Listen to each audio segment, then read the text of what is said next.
Everybody, hello and welcome back to our channel Info Island. And guys, welcoming you all to another exam analysis video. And yes, in today's video, we will be discussing all GKGS important questions जो कि आज यानी कि आपके 9th of October 2024 का जो SSC MTS का exam conduct करवाया जा चुका है फर्स्ट शिफ्ट का, उसमें जो भी क्वेश्चंस पूछे गए हैं वो आज हम इस वीडियो में डिस्कस करने वाले हैं। अगर किसी भी तरह की कोई क्वेरी हो, क्वेश्चन हो, सजेशन हो, किसी भी तरह का कोई रिकमेंडेशन हो, then the comment section is all yours. Please do let us know and do write that all in the comment section down below. Okay? तो जल्दी से गाइस देख लेते हैं किस तरह का पेपर आया था. Was that easy या was the level easy से moderate या difficult? जबकि ऐसा हो रहा है बहुत सारे कैंडिडेट्स जिनसे हम बात करने की कोशिश करते हैं या फिर एक छोटा सा चिट चैट कर पाते हैं. So guys this is the time when they are telling कि नहीं बॉस इजी तो नहीं कह सकते, जो जीके का लेवल आ रहा है वो अच्छा खासा आ रहा है. पर गाइज डरने की कोई जरूरत नहीं है. If you are preparing along with us, हमारे अगर प्रिपरेटरी वीडियोस देख रहे हो तो आपको ये पता पड़ जाएगा कि हाँ ठीक है, अगर टफ भी है लेकिन प्रिपरेशन से हो जाएगा. So you do not need to worry about anything, you just need to prepare yourself for all of those questions that are coming up in the upcoming shifts. तो चलिए guys, इसीलिए जल्दी से आज का पेपर देख लेते हैं जिससे कि आगे आने वाली शिफ्टों में जिनके भी एग्जाम्स हैं उनका भला हो जाए, उनको पता पड़ जाए कि किस तरह का पैटर्न चल रहा है इस बार, किस तरह के क्वेश्चंस पूछे जा रहे हैं, एक्सेट्रा एक्सेट्रा. और yes guys, one important thing, अगर चैनल पे नई हो, अभी तक सब्सक्राइब नहीं करा है तो बात मत कर लेना. जल्दी से जाओ, चैनल को सब्सक्राइब करो, नोटिफिकेशन बेल आइकन को हिट करो एंड यस अपने परिवारजनों, अपने फ्रेंड्स, अपने पीयर्स सबसे करा लो so that they will also get notified whenever we come up with a informative video. तो ठीक है, बहुत सारी हो गई बातें, अब जल्दी से देख लेते हैं कि किस तरह के क्वेश्चंस आज यानी कि 9th of October 2024 के आपके SSC MTS 2024 के फर्स्ट शिफ्ट के पेपर में पूछे गए हैं. सो या let's begin. So guys, the number 1 important question जो कि आज के पेपर में आपसे पूछा गया था वो है पार्लियामेंट से related. So yes, the parliamentary system of government, जो हमारा इंडियन कॉन्स्टिट्यूशन है, जो हमारा पार्लियामेंट्री सिस्टम है, जिस तरह से हमारी गवर्नमेंट रूल ओवर करती है, वो किस कंट्री के कॉन्स्टिट्यूशन से लिया गया है. तो गाइज ये तो हम सब जानते हैं कि हमारा जो इंडियन कॉन्स्टिट्यूशन है that is basically made up of different different, उसमें पार्ट्स जो हैं वो different different Nations, different different countries के कॉन्स्टिट्यूशन से लिए गए हैं. तो इसी में जो पार्लियामेंट्री सिस्टम ऑफ गवर्नमेंट है ना गाइज, वो ब्रिटेन के कॉन्स्टिट्यूशन से लिया गया है. So the correct answer here is Britain, और इसको अच्छे से याद कर लेना. So guys this is the reason why we thought कि भाई अब ब्रिटेन का पूछ लिया तो हो सकता है नेक्स्ट क्वेश्चन ऑस्ट्रेलिया का पूछ लिया जाए या कनाडा का पूछ लिया जाए या आयरलैंड के कॉन्स्टिट्यूशन से क्या भाई इंडिया के अपने कॉन्स्टिट्यूशन ने एडअप किया है वो पूछ लिया जाए. सो इसीलिए we thought of adding a list for you guys जिसमें आपको ये देखने को मिलेगा कि किस कंट्री के कॉन्स्टिट्यूशन से इंडिया ने हमारा जो इंडियन कॉन्स्टिट्यूशन है उसमें फीचर्स बोरो करे हैं और उसमें ऐड करे हैं. So starting up with Australia. तो गाइज ऑस्ट्रेलिया से हमारे इंडियन कॉन्स्टिट्यूशन में जो भी बोरोड फीचर्स लिए गए हैं that includes the concurrent list, that includes freedom of trade, commerce and intercourse and joint sitting of the two house of parliament. ये भी ऑस्ट्रेलिया से ही लिया गया है. नेक्स्ट अब देख लेते हैं कनाडा से क्या बोरो किया है. सो गाइस कनाडा से लिया है federation with a strong centre, vesting of residuary powers in the center, appointment of state governors by the center, and at last advisory jurisdiction of the Supreme Court. ये सारी चारों चीजें ली गई हैं Canada के कॉन्स्टिट्यूशन से. अगला देख लेते हैं आयरलैंड से क्या बोरो किए हैं फीचर्स. सो गाइज आयरलैंड से बोरो किया है directive principles of state policy, nomination of members to Rajya Sabha, method of election of the president, किस तरह से प्रेसिडेंट का इलेक्शन होगा उसका जो पूरा मेथड है वो गाइज इंडियन कॉन्स्टिट्यूशन में आया है. कहां से? आयरलैंड के जो कॉन्स्टिट्यूशन है वहां से वो फीचर्स लिए गए हैं. So guys this list is very important, अच्छे से याद कर लेना, एक एक फीचर, एक एक चीज अच्छे से याद रखना. नेक्स्ट गाइज जापान की बात कर लेते हैं. सो गाइज जापान से बोरो करे हैं वो सारे प्रोसीजर जो कि इस्टेब्लिश्ड होते हैं by the law. Sorry. Next is Soviet union. Soviet union USSR, जिसको अभी रशिया बोला जाता है गाइस, तो वहां से क्या बोरो करा है इंडिया ने, फंडामेंटल ड्यूटीज वहां से ली है। जो आइडल्स ऑफ जस्टिस होते हैं, चाहे वो सोशल हो, इकोनॉमिक हो या पॉलिटिकल हो, जो भी आइडल्स हैं of justice in the preamble, that has been borrowed by the Russian constitution. Next अब यूके की बात करते हैं। सो गाइज यूके की जब हम बात करेंगे, तो जैसे कि आज आपका क्वेश्चन जो पूछा गया था वो पार्लियामेंट्री गवर्नमेंट का पूछा गया था, तो गाइज उसमें आपको ऑप्शन में ब्रिटेन गिवन था, तो Britain UK is correct answer. Obviously United kingdom is correct answer.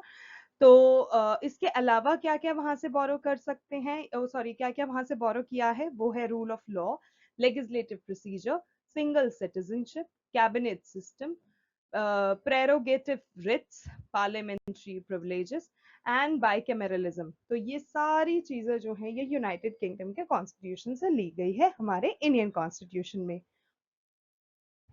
Okay,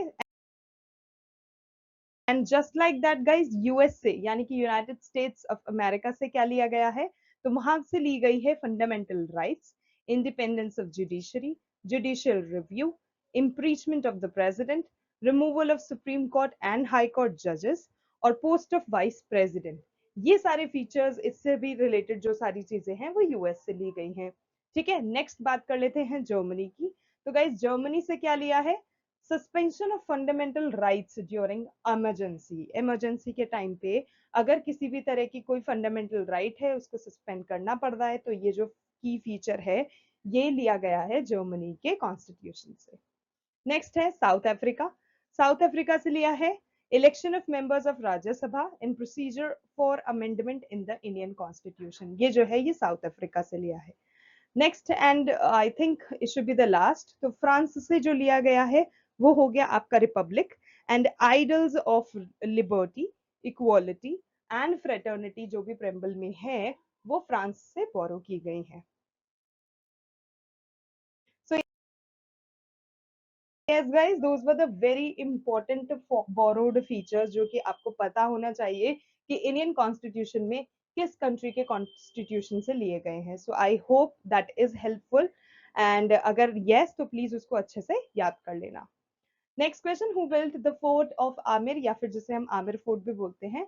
so guys इसका करेक्ट आंसर है जो जयपुर राजस्थान के राजा मान सिंह जो थे उनके द्वारा आमिर फोर्ट, जिसको आंबर फोर्ट भी बोलते हैं, वो उन्होंने बनाया था। ठीक है, अब बात करें कि ये लोकेटेड कहाँ है। सो guys this is located in Aamir Rajasthan India, जो कि जयपुर में है।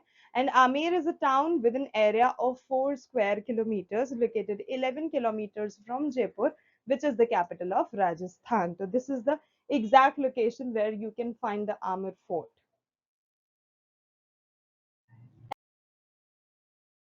And now guys, when we are talking about Amir Fort, तो Amir Fort से related आपको ये पता होना चाहिए that जो Amir Fort है वो जो कि जयपुर इंडिया में लोकेटेड है, that which was built by राजा मान सिंह, तो वो कब बनाया था उन्होंने, तो 1592 AD में उन्होंने इसको बनाया था।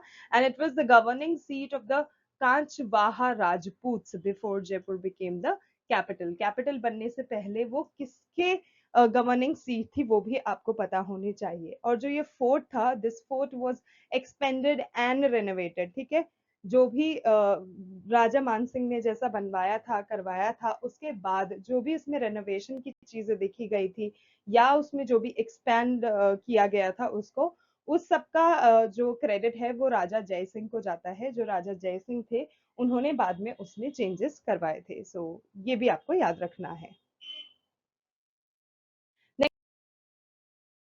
Next question, who constructed Moti Masjid in the fort of Agra. Guys जो आगरा फोर्ट है उसमें जो मोती मॉस्क बना हुआ है वो जो मुगल एम्परर शाहजहां, तो Shah Jahan is the correct answer, Shah Jahan द्वारा बनवाया गया था। और ये जो मॉस्क थी ना guys, this was made entirely of white marble, एकदम व्हाइट, एकदम bright and shining white marble जो होता है ना, उससे उसको बनाया गया था। और ये जो बनवाया था शाहजहां ने, वो 1648 टू 1654 एडी में बनाया था, तो इसको याद रखना। Okay, next question, which act was passed by the Britishers to stop the production of clothing. तो गाइस एक एक्ट आया था जिसको कैलिको एक्ट के नाम से बोलते हैं, उसके उस अधिनियम के थ्रू ही जो ब्रिटिशर्स थे ना, उन्होंने जो भी कपड़ों का प्रोडक्शन होता था, उत्पादन होता था, उसको रोकने की उन्होंने कोशिश करी थी। तो ये जो कैलिको एक्ट था, ये 1721 में आया था, और इसने क्या करा था ना, बैन कर दिया था the import of most cotton textiles into England, followed by the restriction of sale of most cotton textiles. जितने भी कॉटन टेक्सटाइल्स थे, उनका प्रोडक्शन, उनका इम्पोर्ट, उनका जो भी सेल आउट था, वो सब कुछ उन्होंने बैन कर दिया था एंड रिस्ट्रिक्ट कर दिया था। क्वेश्चन पूछा गया था आपसे क्लासिकल डांस फॉर्म से रिलेटेड, जिसमें दो दिग्गज कलाकारों के नाम आपको दिए गए थे, जो कि है रोशनी कुमारी और कुमुदनी लाखिया। तो आपसे पूछा गया था ये रोशनी कुमारी और कुमुदनी लखिया जो है, ये किस डांस फॉर्म से रिलेटेड है। तो गाइज, जो कथक है, जो भारतीय शास्त्रीय डांस फॉर्म है कथक, उससे रिलेटेड है ये दोनों।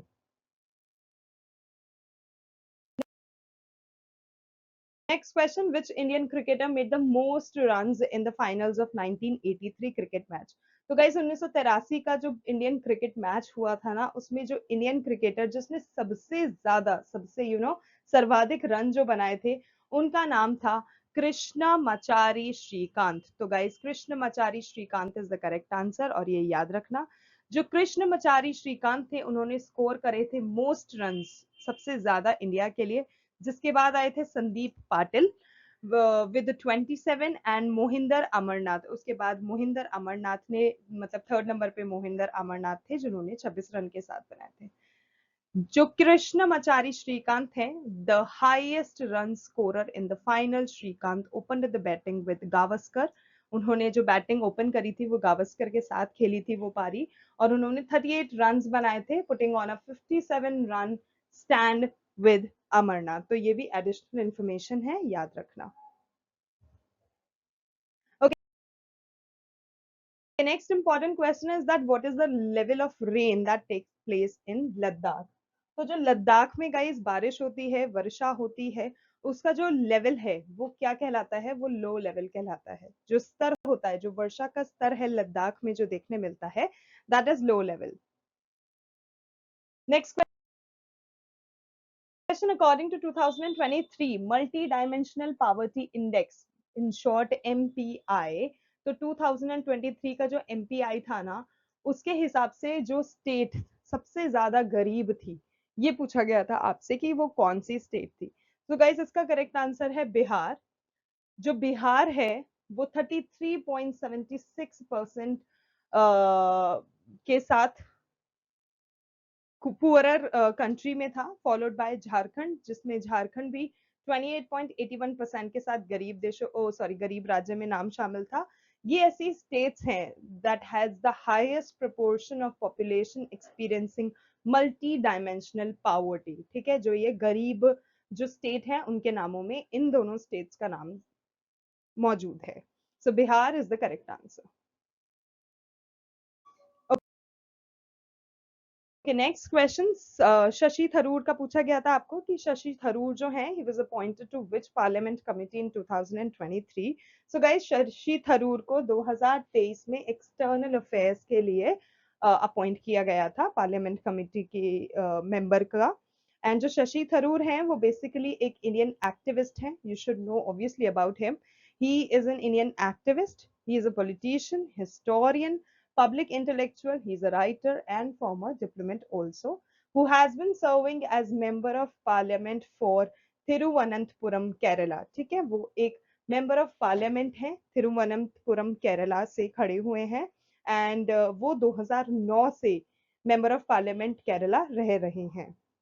प्रेजेंट की बात करें, so he is the present chairman of the standing committee on chemicals and fertilizers. So this is the whole important thing related to Shashi Tharoor that I think you guys should know.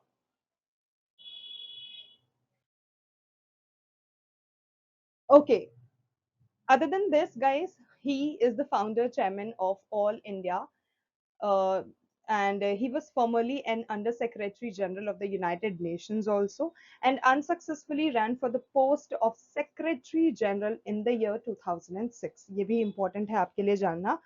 Professionals Congress, he formerly served as a chairman of the Parliamentary Standing Committee on External Affairs and on Informational Technology. इसके लिए भी वो जाने गए हैं और उनका नाम इस चीज के लिए भी काउंट होता है.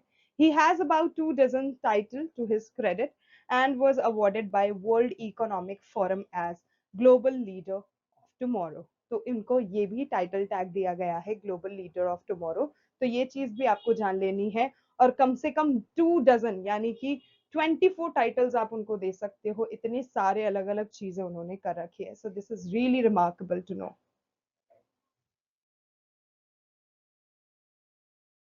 ओके, नेक्स्ट क्वेश्चन जो आपसे पूछा गया था, that who is Geoffrey Bawa and what is he known for. तो गाइस, जो जेफरी बावा हैं, he was born in Colombo. This is the first thing and the foremost thing that should you should know कि वो कोलंबो में पैदा हुए थे 23 जुलाई 1919 को. And he is the youngest two sons to major Benjamin Bawa. जो मेजर बेंजामिन बावा हैं वो उनके पिताजी का नाम है और वो यंगेस्ट किड रहे हैं. मतलब मेजर बेंजामिन बावा के एक और बेटे हैं जो कि जेफरी बावा के बड़े भाई हैं. और मेजर बेंजामिन बावा के बारे में अगर आपसे पूछा जाए तो he is a Sri Lankan lawyer. ठीक है, अब coming back to Geoffrey Bawa. तो जो जेफरी बावा हैं, he is a Sri Lankan architect. तो he is known for his architect only. And he is known also known for being the father of modern architecture in Sri Lanka. Sri Lanka में modern architect को के जनक के नाम के उसमें इन्हें जाना जाता है.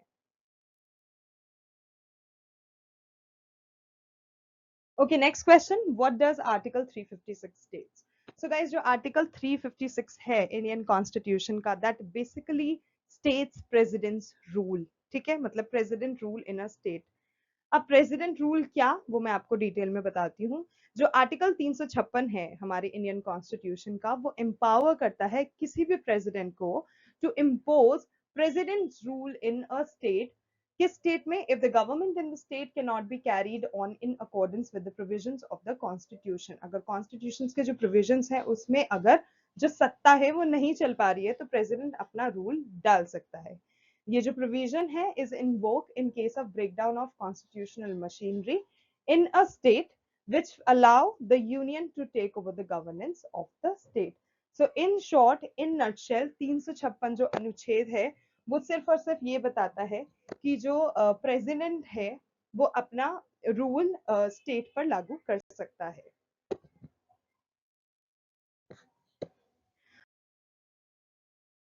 Okay, next question. Naina Devi was awarded with Padma Shri Award in the year 1974 for which singing style? तो गाइस, जो नैना देवी थी वो ठुमरी गायन शैली के लिए काफी ज्यादा प्रसिद्ध थी और उनका आज भी नाम उस चीज के लिए जाना जाता है. एंड फॉर दैट ओनली उनको 1974 में एक अवार्ड से नवाजा गया था जिसका नाम है पद्मश्री. उनको पद्मश्री अवार्ड से नवाजा गया था, सम्मानित किया गया था उनकी इस ही स्पेशलिस्ट जो उनकी ठुमरी गायन शैली है उसके लिए. बात करें नैना देवी की, तो गाइस उनका जो जीवन काल था उसकी बात करें तो शी वाज बोर्न ऑन 27 सितंबर 1970 and she died on 1st of November 1993. जिनको नैना रिपजित सिंह के नाम से भी जाना जाता था. वो एक इंडियन वोकलिस्ट थी, हिंदुस्तानी क्लासिकल जो म्यूजिक है उसका, जिसमें सबसे ज्यादा जिस चीज के लिए, अगर किसी चीज के लिए वो जानी जाती थी तो वो है ठुमरी रेंडिशंस. जबकि वो और भी गाने गाती थी, मतलब सॉन्ग्स हो गए, दादरा हो गए, गजल्स हो गए, वो उसके लिए भी जानी जाती थी. पर सबसे ज्यादा अगर उनका नाम किसी चीज में काउंट होता था तो दैट इज ठुमरी. उसके अलावा she was a music producer at all India radio और बाद में फिर वो दूरदर्शन के लिए भी काम कर रही थी और दूरदर्शन के भी म्यूजिक प्रोड्यूसर बनी थी. तो this is all about Naina Devi और ये सारी इंपॉर्टेंट इंफॉर्मेशन है और फैक्ट है, प्लीज याद रखना. Next question, the algebra of infinite justice, ये जो बुक है ये किसके द्वारा लिखी गई है? So guys, again a very important question और इसका करेक्ट आंसर है अरुंधति रॉय. और बात करें अरुंधति रॉय की तो गाइज उनको 1997 में अपनी book the God of small things के लिए मैन बुकर पुरस्कार मिला था. तो आपको ये चीज भी याद रखनी है. क्या मिला था? Man Booker prize. कब मिला था? 1997 में. किस अपनी किस किताब के लिए? The God of small things के लिए. ठीक है. नेक्स्ट क्वेश्चन, 2023 जो इंटरकॉन्टिनेंटल फुटबॉल कप हुआ था वो भारत में कहाँ ऑर्गेनाइज किया गया था?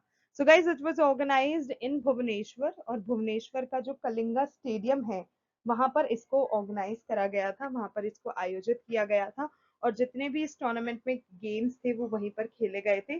और बात करें इस टूर्नामेंट की, तो गाइज इस टूर्नामेंट में इंडिया ने लेबनान को 2-0 से फाइनल्स में हराकर अपना नाम टॉप पर ले आया था। सो इंडिया ने लेबनान को बाई 2-0 से हराया था फाइनल्स में।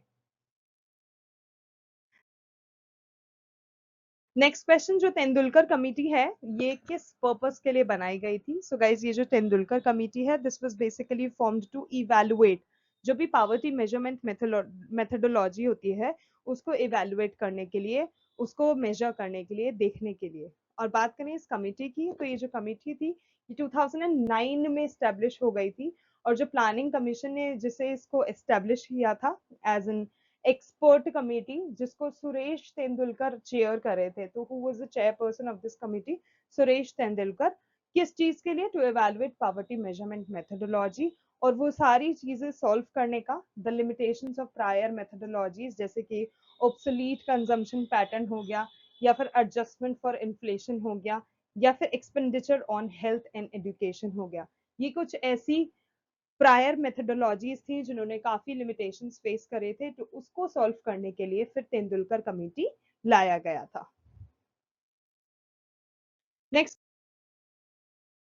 Question, stomach related diseases that lead to weight gain और वेट लॉस। सो गाइस जो वेट गेन और वेट लॉस सडन जो होता है वो गैस्ट्रो ईसोफेगल रिफ्लक्स डिजीज एक नामक डिजीज होती है, जिसको हम गर्ड यानी कि GERD के नाम से भी जानते हैं। और ये जो डिजीज होती है this is basically related to the indigestion, मतलब वो पाचन क्रिया अगर अच्छे से कुछ काम नहीं कर रही है तो सडन वेट गेन हो जाना, सडन वेट लॉस हो जाना, ये देखा जाता है, and this disease is related to stomach. So GERD is the correct answer. Next question, which diet should be taken to cure constipation और टू प्रिवेंट इट? तो गाइज अगर आपको कॉन्स्टिपेशन है ये चीज तो आप जानते ही होंगे, तो उसके लिए बहुत जरूरी क्या होता है? फाइबर रिच फूड खाना, फाइबर रिच प्रोडक्ट्स खाना, ठीक है। एग्जाम्पल के लिए एप्पल हो गया, ओट हो गए, एवोकाडोज हो गए, चिया सीड्स हो गए, ये सब जो होते हैं ये फाइबर रिच फूड्स होते हैं जो कि आपको कॉन्स्टिपेशन हील करने में और उसको रोकने और उसके बचाव में काफी ज्यादा मदद करते हैं। So fiber rich food is the correct answer. Next question, during whose reign यानी कि किसके शासन काल के दौरान जो आर्म्स एक्ट आया था दैट केम इनटू फोर्स?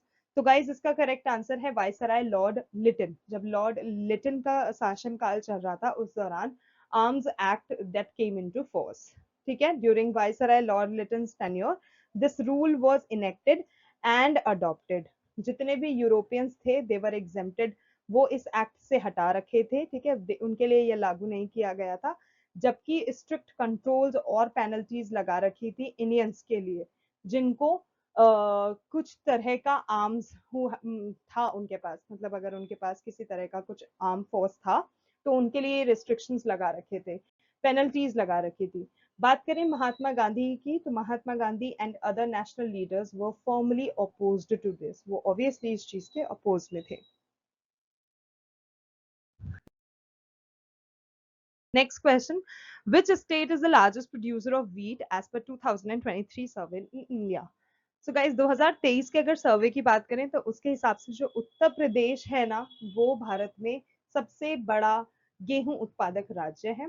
और 2022 का जो फाइनेंशियल ईयर था उसमें उत्तर प्रदेश जो था उसके highest production volume of wheat over 33 million metric tons across India उसने रिपोर्ट करा था, जिसके साथ 2023 के सर्वे में Uttar Pradesh top the chart of the largest producer of wheat in India.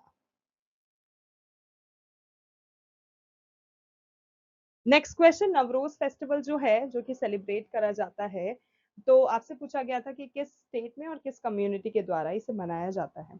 So guys I am assuming आपको पहले से ही पता होगा कि ये जो नवरोज फेस्टिवल होता है ना इसको पारसी का न्यू ईयर, पारसीज का जो न्यू ईयर होता है ना इस नाम से भी जाना जाता है, और ये जो होता है ये पारसी कम्युनिटी के द्वारा मनाया जाता है।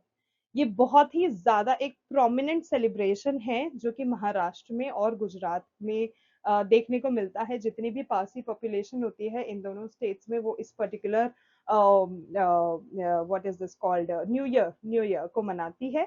It is a new year for them, right? जो कि मार्च के आसपास वो इस चीज को सेलिब्रेट करते हैं globally, like all over India and internationally. जो नवरोज है, this arrives 200 days later in India and is celebrated in the month, okay, not March, it is celebrated in the month of August. ठीक है?